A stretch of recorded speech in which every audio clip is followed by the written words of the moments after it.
అందరికీ నమస్కారం. ఆదిత్య హృదయంలోని 10వ శ్లోకాన్ని చూద్దాం.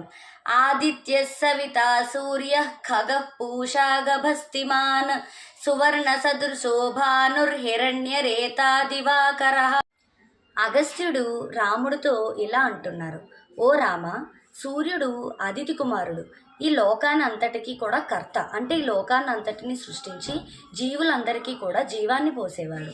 అదేవిధంగా ఆకాశంలో సంచరిస్తూ సమస్త జీవరాశుల్ని కూడా పోషిస్తూ ఎప్పుడూ కూడా బంగారు వర్ణంలో మెరుస్తూ పగలును కలిగిస్తూ, అంటే మనకి వెలుగుని పగల్ని కలిగించడానికి కారణమయ్యి మనకి అజేయుడుగా ఉన్నాడు.